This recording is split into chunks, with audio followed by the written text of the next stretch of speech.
നിങ്ങളിത് 3 മാസം ചെയ്യുകയാണെങ്കിൽ നിങ്ങളെ വിട്ടുപോയവർ നിങ്ങളോടൊപ്പം തിരിച്ചു വരാൻ ആഗ്രഹിക്കും. നിങ്ങളെ വിട്ടുപോയവർക്ക് നിങ്ങളുടെ വില മനസ്സിലാക്കാൻ എങ്ങനെ സാധിക്കും? നിങ്ങൾ ആഴത്തിൽ സ്നേഹിക്കുന്ന ഒരാൾ നിങ്ങളെ വിട്ടുപോകുമ്പോൾ അത് വേദനാജനകമായ ഒരു അനുഭവമാണ്. അത് പലപ്പോഴും നിങ്ങളെ വിലയില്ലാത്തവരായി തോന്നിക്കാനും സ്വയം കുറ്റപ്പെടുത്താനും ആത്മവിശ്വാസം നഷ്ടപ്പെടുത്താനും ഇടയാക്കും. എന്നാൽ അവരുടെ പിന്നാലെ പോകുന്നതും തിരിച്ചു വരാൻ യാചിക്കുന്നതും നിങ്ങളുടെ മൂല്യം അവരെ പറഞ്ഞു മനസ്സിലാക്കാൻ ശ്രമിക്കുന്നതും അവരെ കൂടുതൽ അകറ്റുകയേയുള്ളൂ. നിങ്ങളുടെ വില അവർക്ക് മനസ്സിലാക്കി കൊടുക്കാനും ഒരുപക്ഷെ അവരെ തിരികെ കൊണ്ടുവരാനുമുള്ള പ്രധാന വഴി ശക്തമായ ഒരു സ്വയം പരിവർത്തനമാണ് സെൽഫ് ട്രാൻസ്ഫോർമേഷൻ. ഇത് പ്രതികാരത്തെക്കുറിച്ചല്ല, മറിച്ച് നിങ്ങളുടെ സ്വന്തം ശക്തി വീണ്ടെടുക്കുന്നതിനെക്കുറിച്ചും കൂടുതൽ ആകർഷകമായ ഒരു വ്യക്തിയായി മാറുന്നതിനെക്കുറിച്ചുമാണ്. 3 മാസത്തെ പരിവർത്തന പദ്ധതി. ഈ ആശയത്തിൻ്റെ കാതൽ 3 മാസത്തേക്ക് പൂർണ്ണമായും നിങ്ങളിൽ ശ്രദ്ധ കേന്ദ്രീകരിക്കുക എന്നതാണ്. ഈ കാലയളവ് കഴിയുമ്പോൾ നിങ്ങളെ വിട്ടുപോയവർക്ക് അവരുടെ തീരുമാനമോർത്ത് ഖേദം തോന്നാനും നിങ്ങളുടെ ജീവിതത്തിൻ്റെ ഭാഗമാകാൻ ആഗ്രഹിക്കാനും സാധ്യതയുണ്ട്. പൂർണ്ണമായും നിങ്ങളിൽ ശ്രദ്ധ കേന്ദ്രീകരിക്കുക. വേദനയിലോ എന്ത് തെറ്റുപറ്റി എന്നാലോചിച്ച് സമയം കളയുന്നതിന് പകരം ആ ഊർജം നിങ്ങളുടെ വ്യക്തിപരമായ വളർച്ചയിലേക്ക് തിരിച്ചുവിടുക.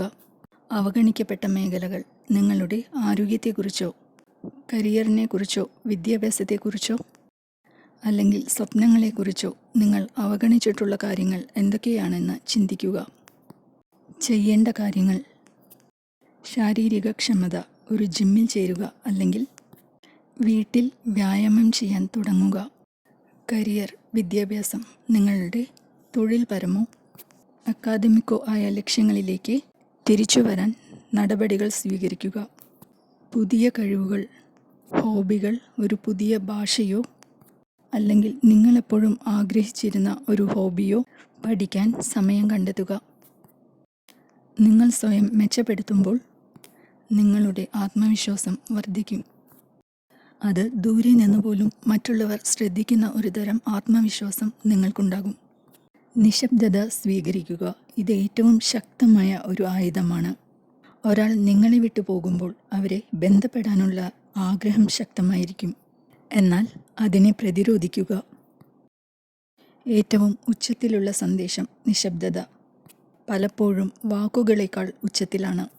നിങ്ങൾ അവരെ ബന്ധപ്പെടാതിരിക്കുമ്പോൾ അവർക്ക് അവഗണിക്കാനാവാത്ത ഒരു ശൂന്യത അവിടെ ഉണ്ടാകുന്നു. കൗതുകവും അനിശ്ചിതത്വവും. നിങ്ങൾ എന്തുകൊണ്ടാണ് അവരെ ബന്ധപ്പെടാത്തതെന്ന് അവർ ചിന്തിക്കാൻ തുടങ്ങും. നിങ്ങൾ മുന്നോട്ടു പോകുകയാണോ, അവരില്ലാതെ നിങ്ങൾ സന്തോഷത്തിലാണോ? ഈ കൗതുകം നിങ്ങൾക്ക് അനുകൂലമായി പ്രവർത്തിക്കും. ഒരു പുതിയ സാമൂഹിക പ്രതിച്ഛായ കെട്ടിപ്പടുക്കുക. ആത്മാർത്ഥമായി. അവരെ ആകർഷിക്കാൻ വേണ്ടിയല്ല, മറിച്ച് നിങ്ങളുടെ യഥാർത്ഥ വളർച്ചയും സന്തോഷവും പ്രദർശിപ്പിക്കാൻ സോഷ്യൽ മീഡിയ ഉപയോഗിക്കുക. നിങ്ങളുടെ പുരോഗതി പങ്കിടുക. നിങ്ങളുടെ നേട്ടങ്ങൾ, പുതിയ ഹോബികൾ, ജീവിതത്തിലെ സന്തോഷ നിമിഷങ്ങൾ എന്നിവയെക്കുറിച്ച് പോസ്റ്റ് ചെയ്യുക. ആത്മാർത്ഥതയാണ് പ്രധാനം. നിങ്ങൾ ആരെയും ആകർഷിക്കാൻ ശ്രമിക്കുകയല്ല, മറിച്ച് നിങ്ങളുടെ ഏറ്റവും മികച്ച ജീവിതം ജീവിക്കുക മാത്രമാണ്. അവരില്ലാതെ നിങ്ങൾ അഭിവൃദ്ധി പ്രാപിക്കുന്നത് അവർ കാണുമ്പോൾ അവരുടെ സാന്നിധ്യമില്ലാതെയും നിങ്ങൾക്ക് സന്തോഷിക്കാൻ കഴിയുന്നു എന്ന് അവർക്ക് മനസ്സിലാകും. ആത്മാഭിമാനം വീണ്ടെടുക്കലും ക്ഷമയും. ഈ യാത്ര ആഴത്തിൽ നിങ്ങളുടെ ആത്മാഭിമാനം വീണ്ടെടുക്കുന്നതിനെക്കുറിച്ചാണ്. നിങ്ങളുടെ മൂല്യം ഉറപ്പിക്കുക. നിങ്ങളെ ഉയർത്തിപ്പിടിക്കുന്ന ആളുകളുമായി അടുത്തിടപഴകുക. നിങ്ങളുടെ സമാധാനം സംരക്ഷിക്കാൻ അതിരുകൾ നിശ്ചയിക്കുക. എല്ലാ ദിവസവും സ്വയം സ്നേഹിക്കാൻ പരിശീലിക്കുക. സ്വയം ദയ കാണിക്കുക. നിങ്ങളോട് ദയയോടെ സംസാരിക്കുക. നിങ്ങളുടെ പുരോഗതി ആഘോഷിക്കുക. നിങ്ങളുടെ സ്വന്തം കൂട്ടായ്മയിൽ സംതൃപ്തനായിരിക്കാൻ പഠിക്കുക. ക്ഷമ അനിവാര്യമാണ്. മാറ്റം ഒറ്റ രാത്രി കൊണ്ട് സംഭവിക്കുന്നില്ല. സംശയത്തിൻ്റെ നിമിഷങ്ങളുണ്ടാകും. പ്രക്രിയയിൽ വിശ്വസിക്കുകയും വളരാനും സുഖം പ്രാപിക്കാനും നിങ്ങളുടെ ഏറ്റവും മികച്ച വ്യക്തിയായി മാറാനും സ്വയം സമയം നൽകുക. ബന്ധത്തിലെ മാറ്റവും അവർ തിരികെ വരാനുള്ള കാരണവും.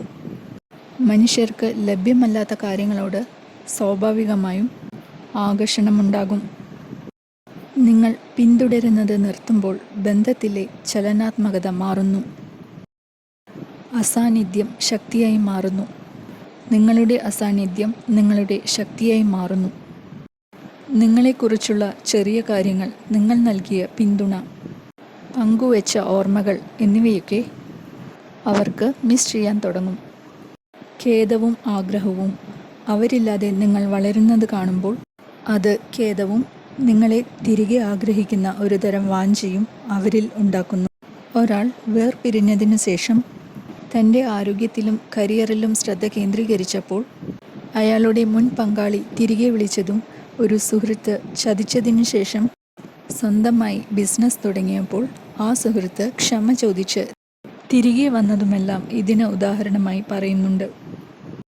അവരുടെ തിരിച്ചുവരവിനപ്പുറം നിങ്ങളുടെ ശാക്തീകരണം ഈ പ്രക്രിയയുടെ സൗന്ദര്യം ഒരാളെ തിരികെ കൊണ്ടുവരുന്നതിൽ മാത്രമല്ല, നിങ്ങൾക്ക് അഭിമാനിക്കാൻ കഴിയുന്ന ഒരു വ്യക്തിയായി മാറുന്നതിലാണ്. അവരുടെ സാന്നിധ്യമോ അഭാവമോ നിങ്ങളുടെ സന്തോഷത്തെ നിർവചിക്കാത്ത അത്രയും സംതൃപ്തവും പൂർണ്ണവുമായ ഒരു ജീവിതം കെട്ടിപ്പടുക്കുന്നതിലാണ്. അവർ തിരികെ വരികയാണെങ്കിൽ നിങ്ങൾ കെട്ടിപ്പടുത്ത പുതിയ ജീവിതത്തിൽ അവർക്ക് ഒരിടം നൽകണോ എന്ന് തീരുമാനിക്കാനുള്ള അധികാരം നിങ്ങൾക്കായിരിക്കും. നിങ്ങളുടെ മൂല്യം ആര് കൂടെ നിൽക്കുന്നു അല്ലെങ്കിൽ ആര് പോകുന്നു എന്നതിനെ ആശ്രയിച്ചല്ല, അത് നിങ്ങൾ നിങ്ങളിൽ തന്നെ കാണുന്ന മൂല്യത്തെ ആശ്രയിച്ചിരിക്കുന്നു. അവരെ പിന്തുടരുന്നതിന് പകരം നിങ്ങൾ പോലും ഒരിക്കലും നഷ്ടപ്പെടുത്താൻ ആഗ്രഹിക്കാത്ത ഒരു വ്യക്തിയായി മാറുന്നതിൽ ശ്രദ്ധ കേന്ദ്രീകരിക്കുക. നിങ്ങൾ ഇത് നേടുമ്പോൾ അവർ തിരികെ വരാൻ യാചിക്കുക മാത്രമല്ല, അവരെ നിങ്ങൾക്ക് വേണോ വേണ്ടയോ എന്ന് തീരുമാനിക്കാനുള്ള ശക്തിയും നിങ്ങൾക്കുണ്ടാകും. ഈ ചാനലിൽ നിങ്ങൾക്ക് റിലേഷൻഷിപ്പ് ഉപദേശങ്ങൾ നൽകുന്നു. അതിൻ്റെ സഹായത്തോടെ നിങ്ങളുടെ ബന്ധം ശക്തിപ്പെടുത്താൻ കഴിയും. ഇതുപോലുള്ള വീഡിയോകൾ കാണുന്നതിനും പഠിക്കുന്നതിനും ഞങ്ങളുടെ ചാനൽ സബ്സ്ക്രൈബ് ചെയ്യാൻ നിങ്ങളോട് എല്ലാവരോടും അഭ്യർത്ഥിക്കുന്നു.